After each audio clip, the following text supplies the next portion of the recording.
सद्गुरु भगवान की जय। तो ये सद्गुरु भगवान पूर्ण ब्रह्म परमेश्वर अविनाशी राम कबीर साहब हैं। ये सबसे बड़े भगवान हैं और सबसे ऊपरी लोक शाश्वत स्थान सतलोक में ले जाने के लिए सद्गुरु आते हैं।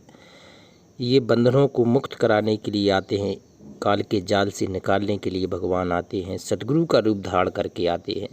इसकी सद्गुरु की पूजा शास्त्रों में बताई है और बताया गया है कि बिना सद्गुरु के पार नहीं हो सकते। तो ये शब्द हैं, ये अनमोल शब्द हैं, ये भक्ति के शब्द हैं, ये प्रेम के शब्द हैं, ये विश्वास के शब्द हैं अपने सद्गुरु के प्रति, अपने इष्ट के प्रति। तो आज का शब्द बहुत ही महत्वपूर्ण है, एक एक वाणी महत्वपूर्ण है, इसलिए ये दिखा के सरलार्थ हो रहा है। ये पहली बार हो रहा है। अभी तक तो कबीर के शब्दों को केवल मनोरंजन और भजन के रूप में गाते थे, अब आध्यात्मिक रूप में लेना पड़ेगा इसको। तो कबीर साहब कह रहे हैं, देख वजूद में अजब विश्राम है। आहा, एक ऐसा स्थान है, एक ऐसा शाश्वत स्थान है कि वहाँ पर जाने के बाद वहाँ सच्चा विश्राम है। फिर इस पृथ्वी लोक पर नहीं आना पड़ेगा, फिर आपको जन्म मरण और लख 84 की योनियाँ नहीं भोगना पड़ेगा। तो एक अजब स्थान है, इसको अपनी कहती है इस आत्मा को वहाँ पहुँचाना है। कर नैनो दीदार महल में प्यारा है, जहाँ वो सद्गुरु भगवान बैठा है। तो कहते हैं, देख वजूद में अजब विश्राम है और होए मौजूद तो सही पावे। अगर वास्तव में कोई सच्चा शिष्य है, साधक है, भगत है और सच्ची साधना कर लेगा, अपने गुरु को भगवान मान लेगा, पूर्ण ब्रह्म परमेश्वर मान लेगा और हर बात पर डट जाएगा अंतिम श्वास तक भक्ति में, तो निश्चित वो कहते हैं होए मौजूद तो, अगर वो सही भगत है, मौजूद है, तो वो स्थान पा सकता है। अगर वो सही भगत नहीं है तो फिर यही काल के जाल में 21 ब्रह्मांड छाए रहो है, समझे बिरलासुरा। 21 ब्रह्मांड की काल की महान जेल है। एक ब्रह्मांड में हम लोग असंख्य युगों से पड़े हैं, जहाँ ब्रह्मा भी हैं, विष्णु हैं, महेश हैं, गणेश हैं। तो अब ये पूरे कहती है 21 ब्रह्मांड की काल ब्रह्म की जेल लांघना, ये बिना सद्गुरु की कृपा से नहीं हो सकता है। तो प्रेम कितना अटूट होना चाहिए सद्गुरु के प्रति। कहती है, फिर मन पवन को, फिर मन पवन को घेर उल्टा चढ़े और 5-25 को उल्टी लावे। ये अनमोल शब्द हैं, ये कबीर साहब खुद लिख के गए थे। ये किसी अपने की धरोहर नहीं है। ये पूर्ण ब्रह्म परमेश्वर अविनाशी राम जब 1398 में काशी में प्रकट हुए थे और मगहर में चले गए थे 1518 में, तो ये 14वीं ईसवी शताब्दी में लिखे गए थे। ये शब्द आज के लिए लिखे गए थे कि फिर मन पवन से फिरना है, जपना है उसको, अजप्पा जाप सतनाम को, श्वास सुश्वास का नाम। तो कहती हैं, फिर मन पवन को घेर उल्टा चढ़े और फिर जो कह दे इड़ा पिंगला कि ऊपरी आपको सुषुम्ना नाड़ी तक पहुंचना है। ये ध्यान की अवस्था है, कबीर साहब ने बताई। ये ध्यान में जब आप अजप्पा जाप करेंगे, श्वास सुश्वास में नाम का जाप करेंगे, सतगुरु को इष्ट मानेंगे, तभी ये तेरी तीसरी नाड़ी सुषुम्ना नाड़ी खिलेगी। जो उल्टा चलना पड़ता है इस मार्ग में, उल्टा भक्ति मार्ग में। तो कहते हैं, फिर मन पवन को घेर उल्टा चढ़े और 5-25 को उलट लावे। 5-25 क्या है? 5-25 तो है प्रकृति और 5 हैं काम, क्रोध, लोभ, मोह, अहंकार। इनको पहले शांत करना पड़ेगा। ये मन को बहकाते हैं, मन को भटकाते हैं। ये भक्ति में मन इन्हीं 5-25 प्रकृति के कारण नहीं लग सकता है। कहती हैं 5-25 को उलट लाभ है। ये कभी अगर इधर उधर भाग रहा है तो उसको डांट करके दोबारा अपनी भक्ति मार्ग पर लगाना है, तब ये भक्ति मानी जाएगी कि वास्तव में अब ये सही भक्ति चल रही है, सही स्मरण चल रहा है, सही भक्ति की विधि चल रही है। तो कहती हैं, सुरत की डोर, सुरत की डोर सुख सिंध का भूलना और घोर की सोरता है नाद गावे। देखो, कहती हैं सुरत की डोर, कहती हैं जो जिससे प्रेम होता है ना, वो ना चाहे ना तब भी उसकी सुरत और नृत उसी के चेहरे पर लग जाती है। उसी का सुमरन करता है, वो उसी को देखता है, उसी से प्रेम करता है, तो ना चाहते हुए भी उसी की यादों में डूबा रहता है। तो यहाँ कबीर साहब कहते हैं कि अगर वास्तव में तुझे सच्चा प्रेम है, अगर वास्तव में तुझे इस काल के जाल से निकलना है, तो तेरी अपनी सुरत और नृत अपने सतगुरु को बना ले, अपना इष्ट भगवान को। कहते हैं, जब तक तू सतगुरु की सुरत को अपनी डोर नहीं बनाएगा, तब तक तू सुंदर सागर, कहती हैं वो सतलोक को नहीं जा पाएगा। तू भूल जा।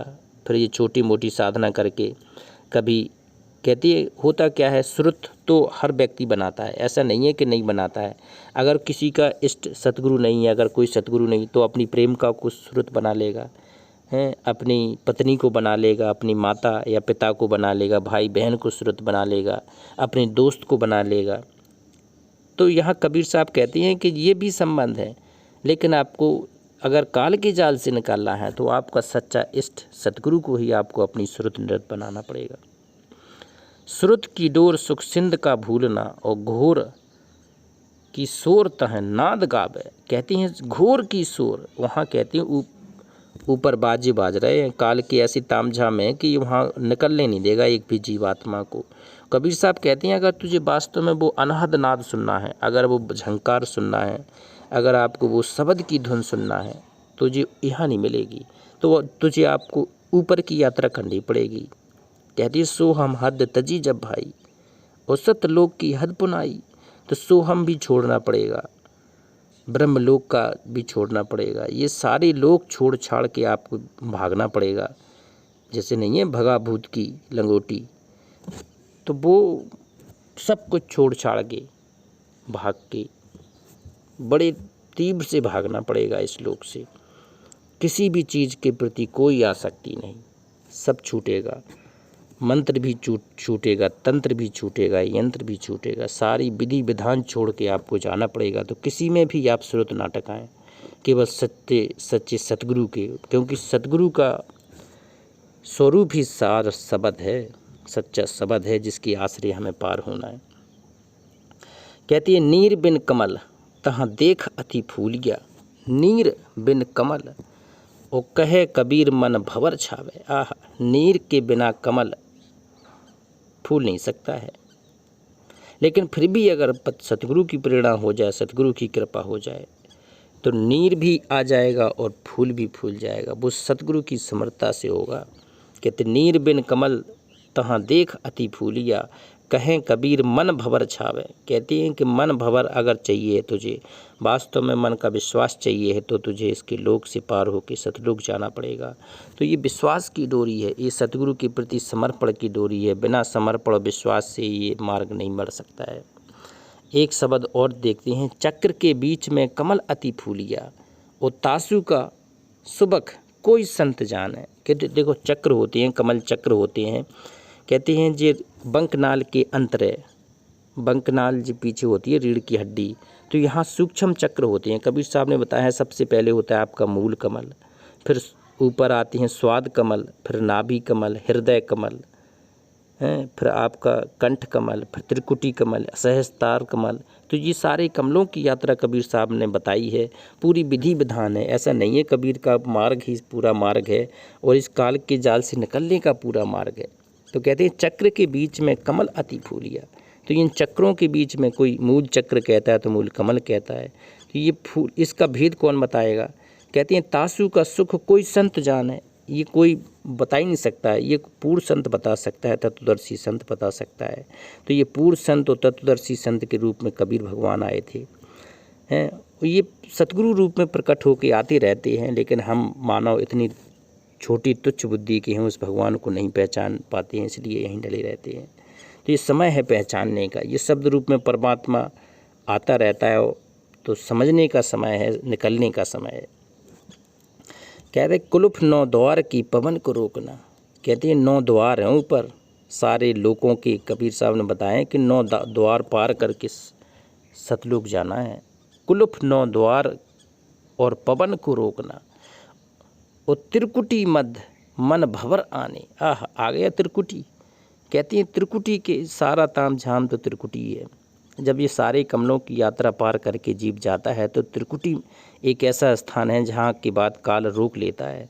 कोई ना कोई आपको लालच देगा, कोई ना कोई। कहती हैं ऊपर के लोकों में काल ले जाता है घुमाने फिराने। कहती हैं हीरे और मोती के महल जड़े हैं वहाँ, हीरे पन्ने महल जड़ाए, सहस्त्र 88 दीप रचाए। आह, वहाँ त्रिकुटी में जैसी जीव जाता है तो काल उसको दिखाता है कि देखो हीरे पन्ने के महल जड़े हैं, 88,000 ऋषियों की खेड़ियाँ हैं यहाँ पर, बड़े बड़े सुख हैं, बड़ी बड़ी देवी और उर्वशी अप्सराएँ जैसी वहाँ नृत्य करती हैं आपके मनोरंजन के लिए।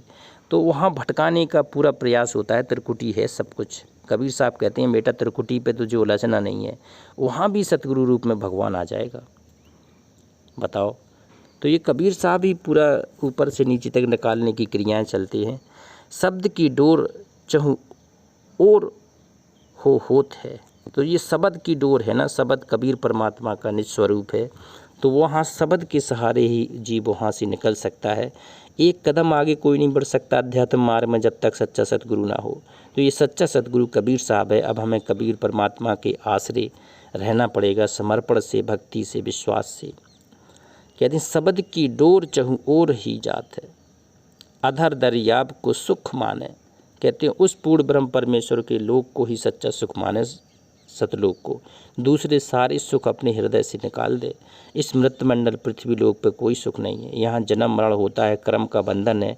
जीव अपने कर्म संस्कार भोगता है, कर्मों को अच्छा मिलता है, फल मिलता है। तो कहे कबीर यो फूल सुख सुंद में, और जन्म और मरण का मर्म जाने बहाने।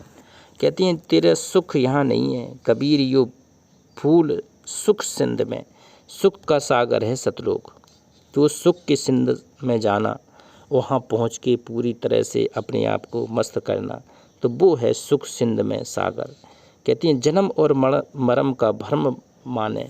और जन्म और मरण का भ्रम जिसको पता चल जाता है, जो वही पूर्ण परमात्मा की ओर जाता है, वही परमेश्वर की तरफ जाता है, वही पूर्ण मोक्ष को प्राप्त करता है। तो ये आधीनी के शब्द हैं। ये अपने आप में विचार करने के समय है कि वास्तव में मेरा जीवन किस लिए उद्देश्य हुआ है। तो जिस दिन किसी भी जीव को ये समझ में आता है कि ये काल बहुत भयंकर चीज़ है, बहुत भयंकर चीज़ है और बहुत बड़ा आग लगी है पूरी चारों तरफ, तब वो यहाँ से निकलने का उसका मन बनेगा। और जिसको यहाँ सुख संपदा में जिसकी स्रोत लगी है वो कभी नहीं निकल पाएगा। तो अपनी सतगुरु के प्रति विनम्र रहें, भक्ति में करते रहें, प्रेम रहे। बिना सतगुरु प्रेम के आप पार नहीं हो सकते। तो ये पूर्ण ब्रह्म परमेश्वर अविनाशी राम कबीर साहब ही सच्चा सतगुरु आज प्रकट है। शब्द रूप में भगवान इन में प्रकट है शब्द में। तो उस शब्द की श्रुत में हमें समाना है। तो एक बार उस कबीर परमात्मा का जयकारा लगाए थे। पूर्ण ब्रह्म परमेश्वर अविनाशी राम कबीर साहेब की जय।